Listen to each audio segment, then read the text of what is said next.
전도서는 전통적으로 다윗의 아들이자 이스라엘의 왕인 솔로몬이 기록한 것으로 알려져 있습니다. 젊은 시절에 사랑을 노래한 아가서, 또 왕위의 절정에서 지혜를 노래한 잠언, 그리고 인생의 황혼, 모든 것을 누리고 난 후 마지막에 남은 고백을 담은 책이 바로 이 전도서입니다. 오늘날로 생각해보면 세계 최고의 재벌이자 하버드생보다 더 똑똑한 천재였으며 인플루엔서 중에 인플루엔서였습니다. 그는 성공의 끝판왕을 찍어본 사람입니다. 그런 그가 다 해봤는데 별거 없더라라고 말하는 것은 정말 별거 없다라는 것입니다. 그리고 마침내 인생의 끝자락에서 이런 고백을 기록한 이유는 단 하나입니다. 삶의 의미를 고민하는 모든 이들에게 진짜 영원한 것이 무엇인지 정말 알려주고자 함입니다. 오늘 본문이 우리에게 주신 은혜를 살펴보겠습니다. 첫 번째는 해 아래 인생의 민낯, 헤벨입니다. 해 아래 모든 수고는 바람을 잡으려는 것처럼 허상이다 라고 말합니다. 오늘 본문 1장 전도서 전체의 서문이자 가장 본질적인 질문을 던지고 있습니다. 헛되고 헛되며 헛되고 헛되니 모든 것이 헛되도다. 2절이죠. 여기서 헛됨은 히브리어로 헤벨입니다. 헤벨, 숨결, 수증기 또는 바람을 뜻합니다. 바람을 아무리 잡으려고 해도 잡을 수 있나요? 손가락 사이로 다 빠져나가 버립니다. 아무리 잡으려 해도 잡을 수 없는 것처럼 우리의 이런 헛된 것들은 다 빠져나간다는 것을 말하고 있습니다. 솔로몬은 온갖 부귀영화를 다 누려보았습니다. 수많은 쾌락도 빠져보았습니다. 그의 부인은 1000명이나 된다고 하죠. 매일 밤 쾌락의 산을 오르락 내리락 해보았습니다. 그리고 그럼에도 만족함이 없었습니다. 다 누려본 솔로몬의 인생은 헛되고 헛되며 헛되고 헛되니 모든 것이 헛되도다 라고 말하고 있습니다. 성경의 위대한 인물들도 이러한 고백을 합니다. 모세는 인생의 허물을 노래했습니다. 시편 90편 5절입니다. 주께서 그들을 홍수처럼 쓸어가시나이다. 그들은 잠깐 자는 것 같으며 아침에 돋는 풀 같으니이다. 푸른 아침에 꽃이 피어 자라다가 저녁에는 시들어 마르나이다. 야고보 사도도 우리의 생명이 잠깐 보이는 안개라고 야고보서 4장 14절에 말합니다. 내일 일을 너희가 알지 못하는도다. 너희 생명이 무엇이냐? 너희는 잠깐 보이다가 없어지는 안개니라. 이 놀라운 진리를 깨닫지 못하면 비극이 찾아옵니다. 유명한 사람들이 스스로 목숨을 끊죠. 노인과 바다라는 작품으로 이 노벨상까지 수상했던 해밍웨이는 인기와 명예를 다 누려봤습니다. 그럼에도 불구하고 그는 만년에 나는 필라멘트가 끊어진 전구처럼 공허하다며 스스로 생명을 던졌습니다. 인생의 허무함을 극복하지 못한 것입니다. 저 역시 청년 시절에 인생의 허무함이 찾아왔던 적이 있습니다. 아무에게도 한 번도 말해보지 않은 꿈 이야기를 잠시 하겠습니다. 성경 아닙니다. 나중에 성경이라고 막 얘기하고 다니시면 큰일 납니다. 성경 아닙니다. 저렇게 잘생긴 청년은 제가 아닙니다. 모르는 사람인데 잘생긴 청년이 앉아있죠.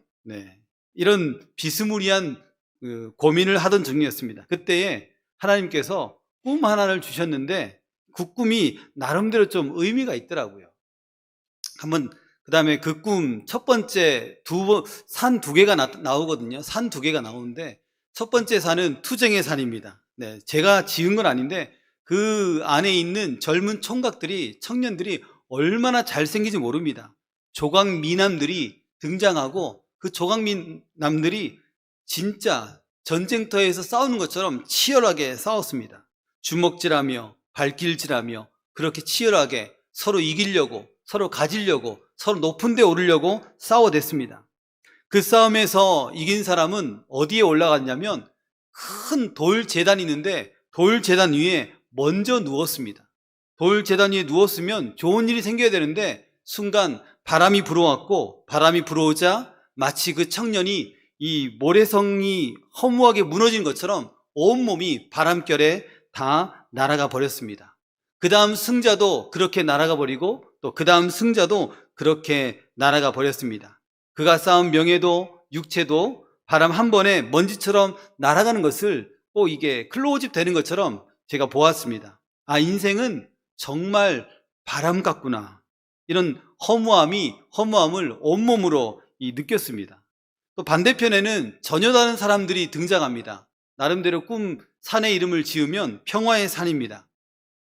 그 산에는 청년들이 있었는데 자기들끼리 나무를 패고 웃고 떠들며 서로 배려하며 섬기며 살아가는데 그 모습이 얼마나 좋아 보이는지 모릅니다.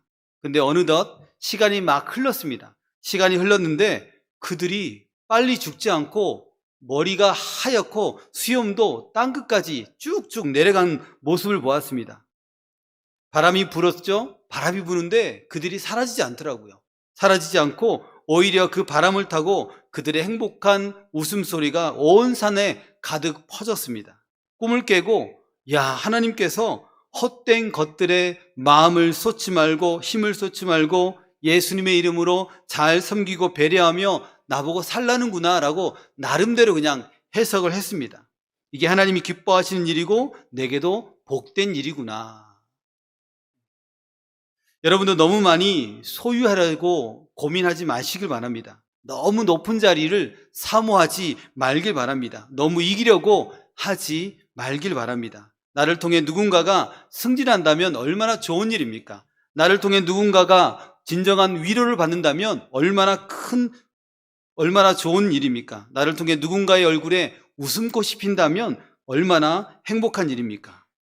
전도서 1장 3절에 말합니다. 해 아래에서 수고하는 모든 수고가 사람에게 무엇이 유익한가? 이 질문에 대해서 이제 이 자연의 질서를 가지고 1장 4절부터 7절까지 이야기합니다. 한 세대는 가고 한 세대는 오되 땅은 영원히 있도다. 해는 뜨고 해는 지되 그 떴던 곳으로 빨리 돌아가고 바람은 남으로 불다가 북으로 돌아가며 이리 돌며 저리 돌아 바람은 그 불던 곳으로 돌아가고 모든 강물은 다 바다로 흐르되 바다를 채우지 못하며 강물은 어느 곳으로 흐르든지 그리로 연하여 흐르느니라. 사람은 갑니다. 또 옵니다. 그리고 땅은 그럼에도 여전히 그대로입니다. 해는 떴다가 다시 졌던 곳으로 빨리 돌아갑니다. 바람은 남으로 갔다가 북으로 돌며 이리저리 구르지만 결국 왔던 길로 돌아갑니다. 모든 강물도 바다로 열심히 들어가지만 바다를 채우지 못합니다. 사람의 마음도 그런 것 같죠? 열심히 무언가를 채우는 것 같은데 만족이 없습니다.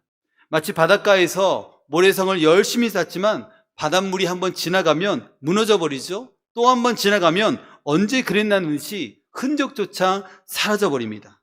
사랑하는 여러분, 해 아래 있는 것에 너무 마음을 빼앗기지 말길 바랍니다. 해 아래 있는 것은 곧 끝이 나기 때문입니다. 그렇다면 이런 해 아래 살고 있는 우리에게 소망이 있습니까? 소망이 있습니다. 더 높은 차원, 해 위에 계신 예수 그리스도가 우리 안에 계시기 때문입니다. 가장 높이 나는 새가 가장 멀리 본다라는 잘 알려진 그 리차드 바크의 소설이 있죠. 갈매기의 꿈입니다. 소설 속에는 이 해변에 수백 마리의 갈매기가 등장합니다. 그 갈매기들의 관심은 오로지 해변에 부러진 빵 조각, 그리고 어선에서 던져주는 물고기 생선 대가리, 그것을 차지하는 것뿐입니다.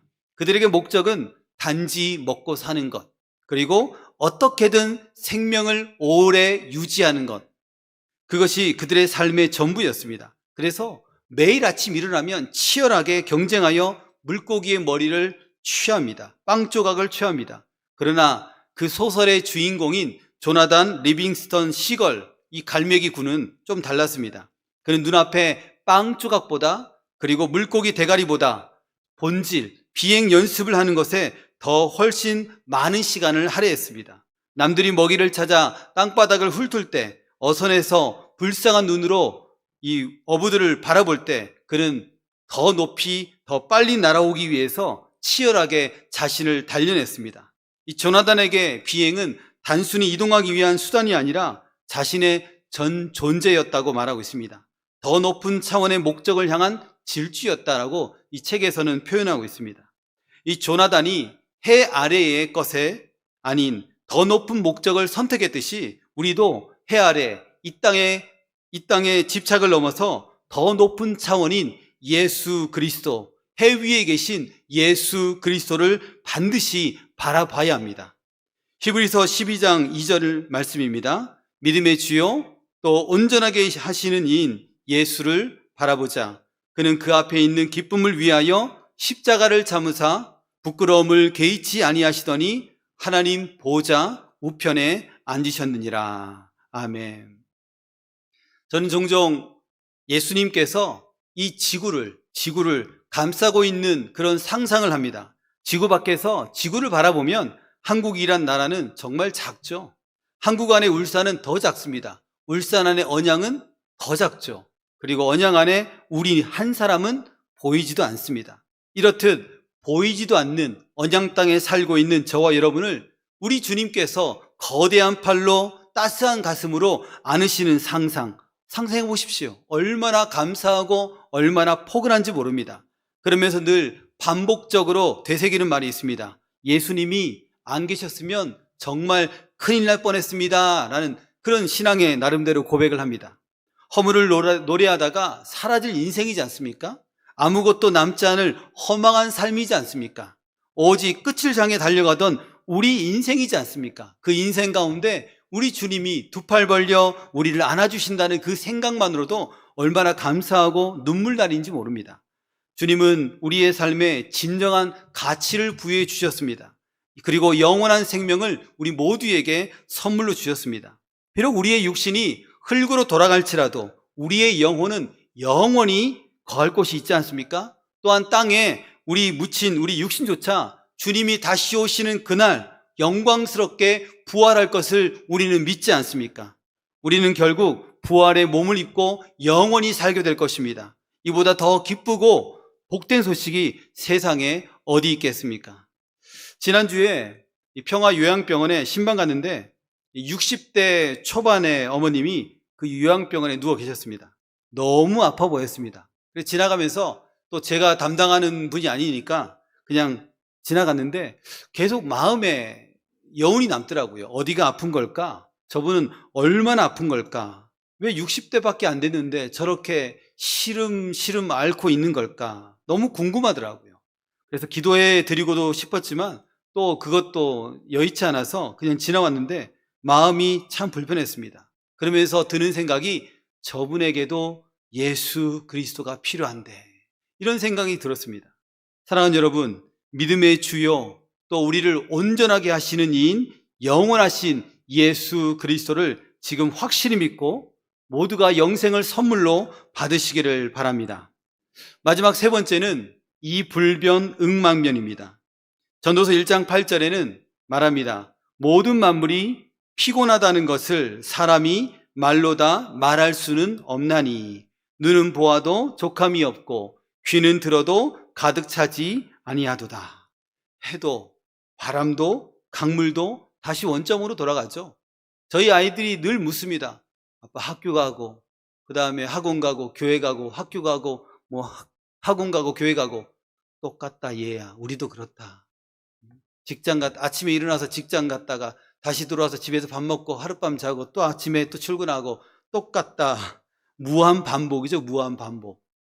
우리 보고 사실은 이런 무한 반복 속에 사는데 여기에서 참된 어떤 진실을 찾아야 되지 않습니까? 예수 그리스도께서 이 삶과 함께 하신다. 그런 생각해야 되는데 그냥 아무 의미 없이 그냥 다람쥐 쳇바퀴 돌듯이 그냥 도니까 괴로운 겁니다. 사실은 그것도 충분히 이해가 됩니다. 까미의 시지프스 신화에는 시지프스가 신들을 속인 죄로 커다란 바위를 산 정상으로 올리는 형벌을 받았습니다. 하지만 산 위에 정상에 닿는 순간 또 돌이 큰 바위가 산 정상에서 떨어지죠. 다시 또 밀어 올리고 또 떨어지면 다시 또 밀어 올리고 와, 이런 과정이 영원히 반복된다. 의미도 목적도 없이 만물이 이런 과정을 반복한다고 말하는 겁니다. 그러니까 피곤한 겁니다. 우리 아이들이 반복되는 그 일들 가운데 피곤하죠. 왜 피곤한 겁니까? 왜 만물도 피곤하고 우리도 피곤하고 우리 아이들도 그렇게 피곤한 겁니까? 사람이 피곤하면 비타민 C를 먹으면 되죠. 그러나 만물이 피곤하면 무엇을 먹어야 됩니까? 뭘 먹어야 됩니까? 사랑을 먹어야 됩니다. 사랑을 먹어야 됩니다. 피곤하다는 말은 곧 사랑 없음을 의미하기 때문입니다. 우리가 잘 알고 있는 야곱은 라헬을 14년 동안 봉사하면서도 수일같이 여겼다라고 말하고 있습니다. 왜 그렇게 긴 시간을 짧았다라고 말합니까? 그것은 그녀를 진심으로 사랑했기 때문입니다. 사랑하면 의미가 생기고 사랑하면 힘들지 않습니다. 사랑하면 즐겁다는 거죠.